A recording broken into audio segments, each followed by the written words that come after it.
Hello everyone, welcome to Study Spark YouTube family. Today we are going to start Human Resource Management Unit First, Introduction to Human Resource Management. Let's start. Every organization is essential a blend of material and human resource management. Material refers to money and machines pre-arranged by organizations for production or trade.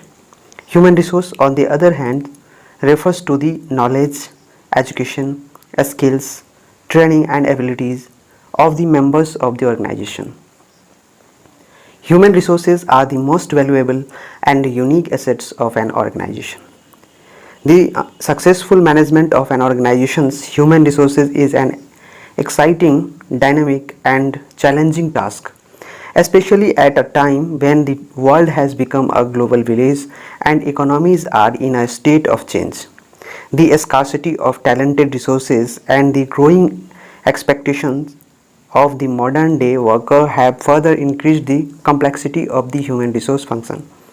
Even though specific human resource functions are the responsibility of the human resource department, the actual management of human resources is the responsibility of all the managers in an organization. This is the definition. मानव संसाधन प्रबंधन के बारे में हम लोग आज जान रहे हैं। प्रत्येक संगठन अनिवार्य रूप से सामानों और मानव संसाधन का मिश्रण होता है। यहाँ पे बोलने का तात्पर्य यह है, संगठन सामानों और मानव संसाधनों का मिश्रण होता है। एग्जाम्पल के तौर पे हम देख सकते हैं, जैसे संगठन में मशीन्स, लेबर, कैपिटल, इन सारी चीज़ों की आवश्यकता होती है। यहाँ पे कहा गया है, every organisation is essential a blend of material and human resources. यहाँ पे मटेरियल से तात्पर्य है to money and machines pre arranged by organisations for production और ट्रेड। धन और मशीन जो उत्पादन या व्यापार के लिए किसी भी संस्थान में सबसे पहले जरूरी होता है, इसका अर्थ ये होता है। वही ह्यूमन रिसोर्सेज का मतलब है कि जो ह्यूमन रिसोर्स, जो कर्मचारी पदाधिकारी ऑर्गेनाइजेशन में काम कर रहा है, उनके नॉलेज से, उनके शिक्षा से, उनके कुशलता से, प्रशिक्षण से और उस संगठन में जो सदस्य हैं उनकी क्षमता से जुड़ा हुआ है human resource. Human resources are the most valuable and unique assets of an organisation. मानव संसाधन एक संगठन की सबसे मूल्यवान और अनूठी संपत्ति है। ये तो था बुकिश डेफिनेशन, जिसे मैंने सिर्फ पढ़ा है। अब हम समझते हैं इसको विस्तार से। देखिए, मैं आपको एक स्टोरी सुनाता हूँ, इसको सुनिए, आपको आपका कॉन्सेप्ट क्लियर हो जाएगा। देखिए, हमारे प्यारे भारत में एक बिजनेसमैन है मुकेश अंबानी। इनके मन में एक प्लान आता है और ये सोचते हैं कि मुझे अब रिसर्च सेंटर खोलना है, मुझे रिसर्च करना है, स्पेस सेंटर खोलना चाह रहे हैं। इनके मन में ये प्लान आया। साथ ही साथ एक और प्लान आया कि ये जो रिसर्च सेंटर है इसका मैन्युफैक्चरिंग कंपनी भी खोलना है। ये जो सामान की आवश्यकता होगी, हमारा अपना मैन्युफैक्चरिंग कंपनी होगा, हम यहाँ से सामान उनको सप्लाई करेंगे। तो ये ऑर्गेनाइज करते हैं अपने सारी चीज़ों को, जो ज़रूरत है, कैश का, प्लॉट का, बिल्डिंग का, मशीन का, ये सारी चीज़ें ये व्यवस्था कर लेते हैं। अब बात आती है ह्यूमन रिसोर्स की, जो कि एक एसेट्स ही है संस्था के लिए, कंपनी के लिए एक संपत्ति ही है और ये सबसे वैल्यूएबल है। लेकिन यहाँ एक प्रॉब्लम उठती है। इनके पास जितना समस्या मशीन जुटाने में नहीं आई, जितना कैश जुटाने में नहीं आया, जितना बिल्डिंग बनाने में नहीं आया, उससे अधिक समस्या ह्यूमन रिसोर्स जुटाने के लिए आई। फिर इन्होंने डायरेक्ट किया, यहाँ पर इन्होंने कहा कि मुझे एक मानव संसाधन प्रबंधन का आवश्यकता है, ह्यूमन रिसोर्स मैनेजमेंट की ज़रूरत है। जो इस फील्ड में विशेष योग्यता रखते हों उनकी आवश्यकता है, ताकि हमारे पास जो स्टाफ आए, एम्प्लॉई हो, वो हमारे रिक्वायरमेंट के अकॉर्डिंग हो।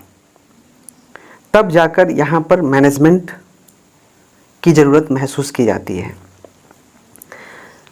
समस्या ये उठती है इनके पास, और प्रबंधन की आवश्यकता इसलिए भी पड़ती है क्योंकि इन्होंने जो रिसर्च सेंटर खोला है, इस रिसर्च सेंटर के लिए एक विशेष योग्यताधारी लोगों की आवश्यकता होगी। ऐसा नहीं है कि यहाँ पे कोई भी जाकर काम करना शुरू कर देगा, क्योंकि रिसर्च सेंटर एक विशेष उद्देश्य के लिए खोला गया है, और जो कार्य यहाँ होने वाला है रिसर्च का, अनुसंधान का, तो यहाँ पे जो एम्प्लॉय होंगे मैक्सिमम टेक्निकल होंगे, नॉन टेक्निकल कम होंगे, लेकिन जो मेन वर्क होगा वो टेक्निकल का होगा, जो इस फील्ड में ज़्यादा योग्यता रखते हैं, जो जानकार हैं। अब यहाँ पर यही समस्या उठती है कि किसी को भी यहाँ पर रिक्रूट नहीं किया जा सकता, विशेष योग्यता वाले को ही रखा जा सकता है। मैन्युफैक्चरिंग में अनस्किल्ड को भी रख सकते हैं, साथ ही साथ स्किल्ड को भी रख सकते हैं। अब जिस योग्यता के तहत इनको एम्प्लॉई चाहिए, उनका मैनेजमेंट चाहिए, ये तो खुद अकेले अंबानी जी नहीं कर पाएंगे, क्योंकि ये तो एडमिनिस्ट्रेटर हैं, इनके कई ब्रांचेज हैं, अकेले कहाँ कहाँ करेंगे। तो इन ऑर्गेनाइजेशन और इनके बीच, ऑनर के बीच जो गैप है, इसको पूरा करने के लिए और सही ढंग से इसे चलाने के लिए एक मैनेजमेंट की आवश्यकता हुई, और एक मैनेजर की आवश्यकता हुई जो इसका प्रबंधन कर सके। और यहीं पे ह्यूमन रिसोर्स मैनेजमेंट का कॉन्सेप्ट प्रारंभ होता है। अब दूसरे एग्जाम्पल से समझते हैं। समस्या एक ये भी उठती है, अंबानी जी को मैनेजर को हायर कर लिया, इन्होंने एम्प्लॉय भी रिक्रूट कर लिया रिसर्च सेंटर में, और मैन्युफैक्चरिंग में भी कर लिया रिक्रूट। अब अंबानी जी कहते हैं कि मेरा तो रिक्रूटमेंट हो गया है, अब तो हम बिज़नेस शुरू करेंगे, अब कोई समस्या नहीं है। लेकिन होता ये है कि जिस उद्देश्य के लिए ये काम करना चाह रहे हैं, वह उद्देश्य, उनका गोल क्या है, इसके बारे में कर्मचारियों को भी बताना पड़ेगा।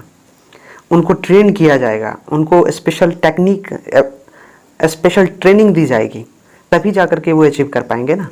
माना कि कोई पढ़ लिख करके आया, लेकिन उस ऑर्गेनाइजेशन के कार्यशैली को तो नहीं जानता है, उसके लिए प्रशिक्षण की आवश्यकता होगी, नॉलेज की, टेक्निकल नॉलेज की आवश्यकता होगी, साथ ही साथ हमारे ऑर्गेनाइजेशन के गोल को बताना पड़ेगा। इन सारी समस्याओं का समाधान करना होगा, तो वो करते हैं, क्योंकि उनके पास मैनेजमेंट है, मैनेजमेंट के माध्यम से कर लिया। फिर भी यहाँ बात नहीं बनी।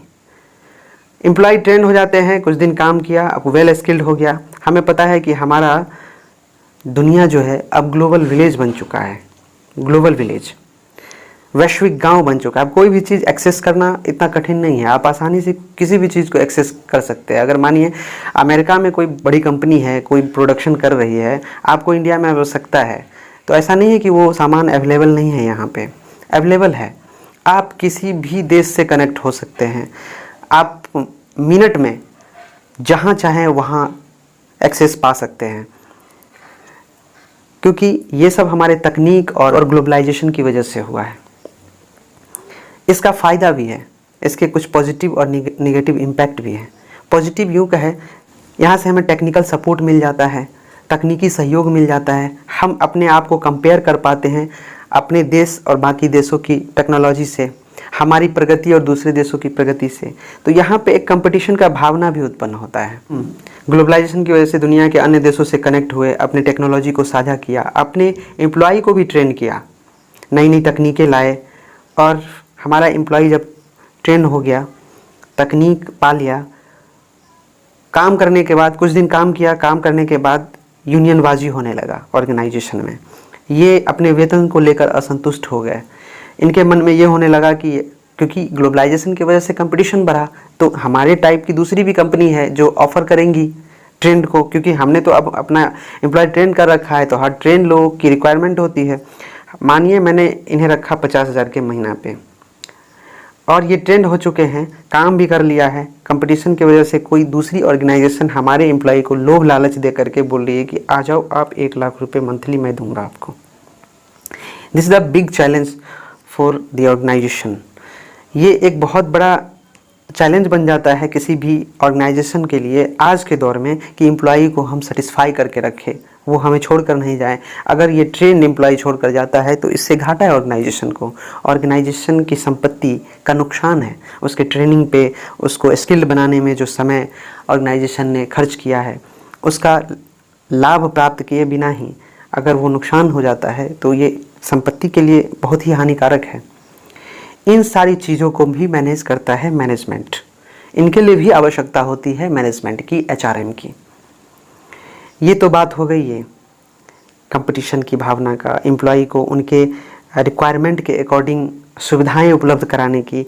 वहाँ पे मैनेजमेंट का रोल ये होता है कि एम्प्लॉय के मोटिव को समझता है एचआरएम, उसके नीड को समझता है कि एम्प्लॉय को क्या चाहिए, एम्प्लॉय क्या चाहते हैं, और एक ऑनर और एम्प्लॉय के बीच का जो गैप होता है उसको भरता है, उनके बीच संवाद करता है, उनके बीच कोऑर्डिनेशन करता है।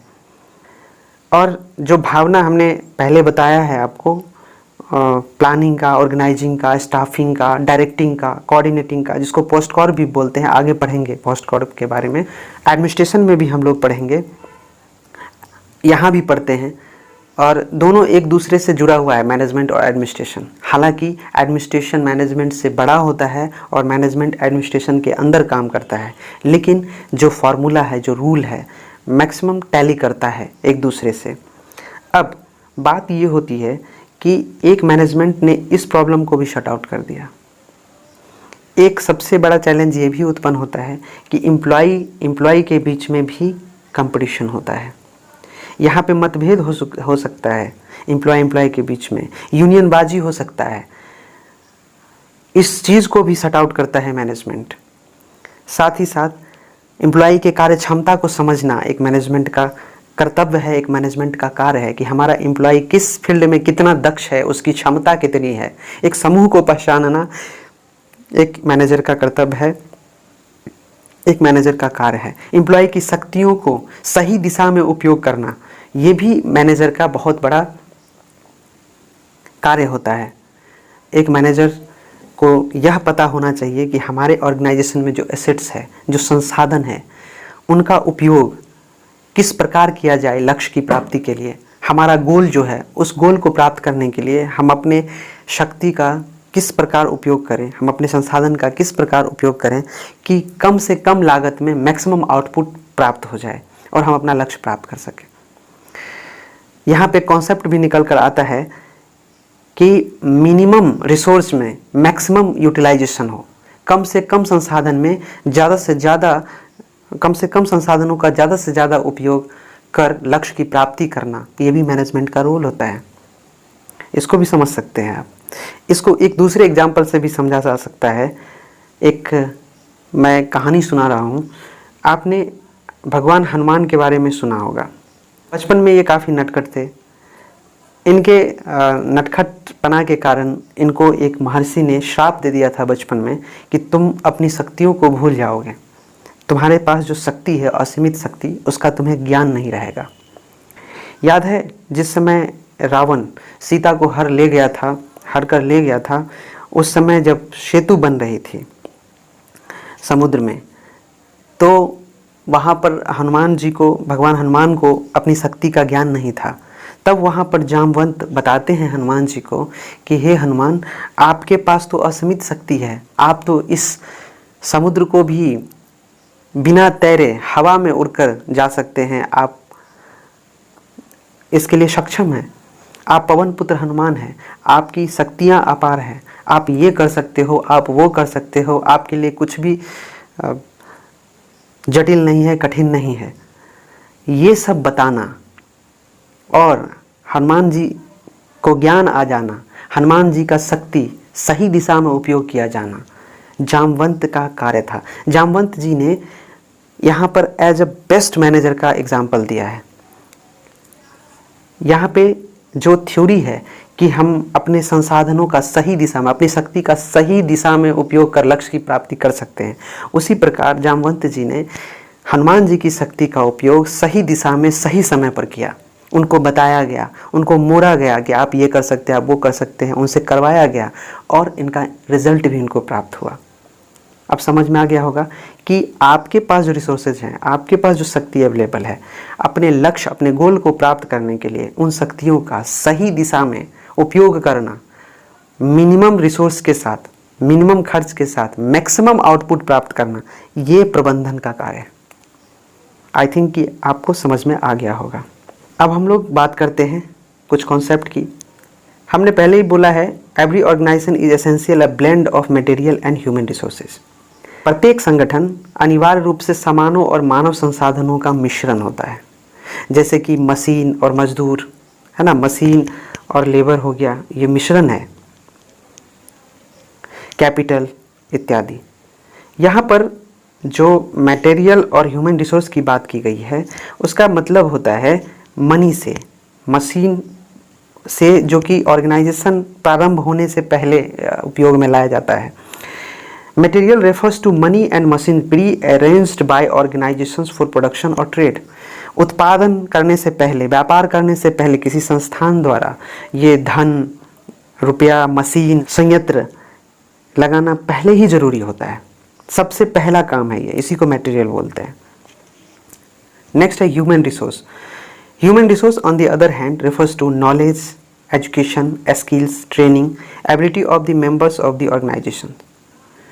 मानव संसाधन का अर्थ है कि किसी भी ऑर्गेनाइजेशन में कर्मचारियों के नॉलेज से, एजुकेशन से, उनकी कुशलता से, उनके प्रशिक्षण से और उस संगठन के सदस्यों की क्षमता से किसी भी संगठन में कार्य करने हेतु उस संगठन के एम्प्लॉई, उनके सदस्य में, उन सदस्यों के पास प्रॉपर नॉलेज होना, उनका एजुकेटेड होना, उनका कुशल होना, उनका प्रशिक्षित होना, उनके पास कार्य क्षमता होना अति आवश्यक है।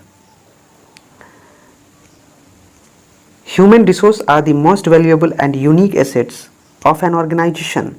मानव संसाधन एक संगठन की सबसे मूल्यवान और अनूठी संपत्ति है। Here, today's organization constantly mold itself to meet the business challenges despite economic, political and social pattern in which it exists. The efforts made by organizations to sustain business metrics like revenue, profit and growth, market share is possible only through the people in the organization who work towards making this happen with in the enterprise. किसी संगठन के मानव संसाधन का सफल प्रबंधन एक रोमांचक, गतिशील और चुनौतीपूर्ण कार्य है, खासकर ऐसे समय में जब दुनिया एक ग्लोबल विलेज बन चुका है, वैश्विक गांव बन गया है और अर्थव्यवस्थाएं परिवर्तन की स्थिति में है। ये हमने पहले भी डिस्कस किया है।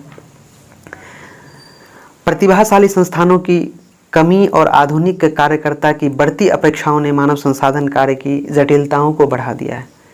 भले ही विशिष्ट मानव संसाधन कार्य मानव संसाधन विभाग की जिम्मेदारी है, मानव संसाधन वास्तविक प्रबंध एक प्रबंधकों की भी जिम्मेदारी है। साथ ही साथ किसी भी ऑर्गेनाइजेशन को आज के संगठन आर्थिक, राजनीतिक और सामाजिक पैटर्न के बावजूद व्यावसायिक चुनौतियों का सामना करने के लिए खुद को लगातार ढालते हैं। अपना इनकम बढ़ाने के लिए, प्रॉफिट बढ़ाने के लिए, डेवलपमेंट करने के लिए, बाजार हिस्सेदारी जैसे मैट्रिक्स को बनाए रखने के लिए संगठनों द्वारा किए गए प्रयास संगठन के उन लोगों के माध्यम से संभव है जो व्यवसाय के भीतर ऐसा करने की दिशा में काम करते हैं। और ऑर्गेनाइजेशन के साथ बहुत बड़ा चैलेंज भी है आज के डेट में, क्योंकि जो संस्थान हम चला रहे हैं उस संस्थान को जिस एरिया में चला रहे हैं वहाँ का लोकल पॉलिटिक्स, वहाँ का एनवायरनमेंट, वहाँ का इकोनॉमिक, वहाँ का सामाजिक पैटर्न, सोशल पैटर्न, ये सब भी प्रभावित करता है। और वहाँ पे बहुत बड़ा रोल हो जाता है एक बिजनेस को सस्टेन करने के लिए इन सब चीज़ों को मैनेज करके चलना, और इसको मैनेज करने के लिए भी प्रबंधन की आवश्यकता होती है। जब यह आप कर पाएंगे तभी आपका ऑर्गेनाइजेशन सस्टेन कर पाएगा और आप अपना सोशल जो रिस्पॉन्सिबिलिटी है, आपके ऑर्गेनाइजेशन का जो ब्रांड है उसको आप बचा सकते हैं। तभी आप प्रॉफिट भी कमा सकते हैं, तभी कोई ऑर्गेनाइजेशन विकास भी कर सकता है, इनकम भी कर सकता है। और ये सब ग्लोबलाइजेशन की वजह से है। आज के दौर में बहुत ही कठिन हो गया है और इसको आसान बनाता है management. According to Fishers, Schonfeld and Shaw, HRM involves all management decisions and practices that directly affect or influence the people or human resource who work for the organization. HRM में सभी प्रबंधन निर्णय और प्रथाएं शामिल हैं जो संगठन के लिए काम करने वाले लोगों या मानव संसाधन को सीधे प्रभावित करते हैं। ये कथन है फिशर, शोएनफेल्ड और शॉ का। इन्होंने एचआरएम को इस तरह परिभाषित किया है। इन्होंने कहा है कि एचआरएम में जितनी भी प्रबंधन है, जितनी भी प्रथाएं हैं, वो सब संगठन के लिए काम करते हैं और उनके द्वारा जो उस संगठन में काम करने वाला लोग है, जो संसाधन है, वो सीधा सीधा ऑर्गेनाइजेशन को प्रभावित करता है। वहीं मानव संसाधन की कुछ अवधारणाएं हैं जो नीचे दिए हुए हैं, जैसे concept of human resource entails total knowledge, skills, creative abilities, talent, aptitude of organisations workforce, values, attitudes, belief of the individual involvement.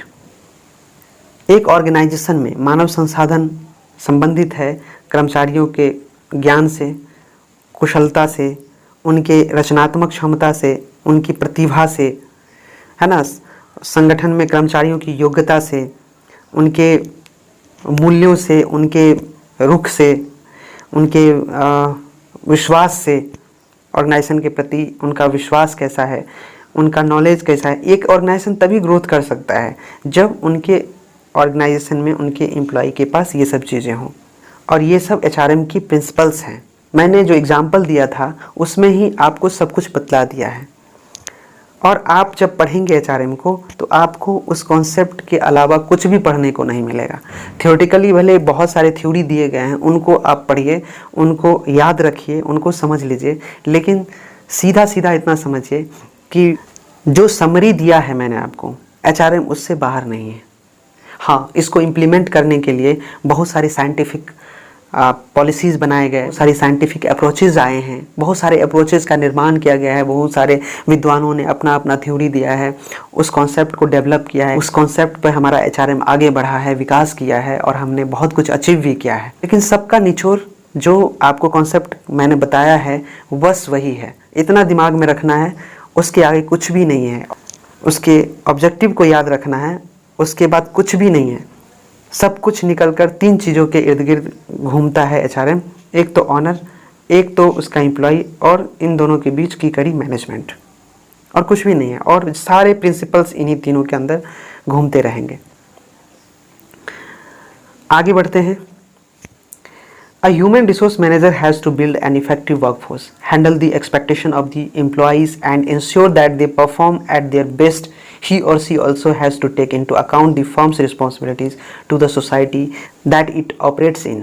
It is therefore necessary for all managers to understand and give due importance to the different human resource policies and activities in the organization. Human resource management outlines the importance of HRM and its functions.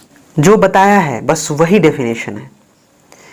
एक मानव संसाधन प्रबंधक को एक प्रभावी कार्यबल का निर्माण करना होता है, कर्मचारियों की अपेक्षाओं को संभालना होता है, और यह सुनिश्चित करना होता है कि वे अपना सर्वश्रेष्ठ प्रदर्शन करें।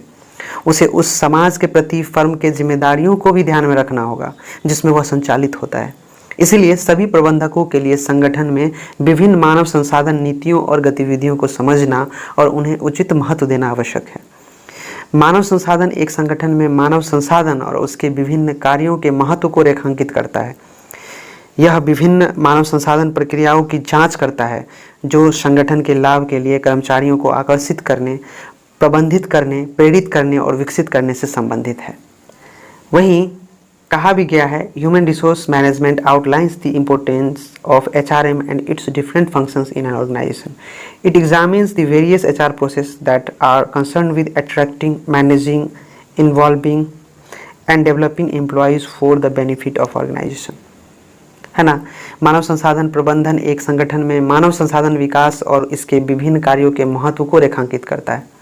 यह विभिन्न मानव संसाधन प्रक्रियाओं जो संगठन के लाभ के लिए कर्मचारियों को आकर्षित, प्रतिबंधित करने, प्रेरित करने और विकास से संबंधित है। जब हम अपने HRM को डेवलप करेंगे, जब हम अपने ह्यूमन रिसोर्स को डेवलप करेंगे, हमारा ऑर्गेनाइजेशन डेवलप करेगा, हम प्रॉफिट करेंगे, आगे बढ़ेंगे। और ये तब प्राप्त किया जा सकता है जब हम अपने एम्प्लॉय को अट्रैक्ट करें ऑर्गेनाइजेशन के प्रति। मैंने पहले बताया था कि ग्लोबलाइजेशन की वजह से मार्केट में कंपटीशन बढ़ा है और इस कंपटीशन ने सिर्फ ऑर्गेनाइजेशन को ही नहीं प्रभावित किया है, ये एम्प्लॉय को भी प्रभावित किया है, मैनेजमेंट को भी प्रभावित किया है। और इस कंपटीशन की वजह से अगर हमारा एम्प्लॉय छोड़कर हमारे ऑर्गेनाइजेशन को छोड़कर किसी दूसरे ऑर्गेनाइजेशन में जाता है तो ये भी एक नुकसान है किसी ऑर्गेनाइजेशन के लिए।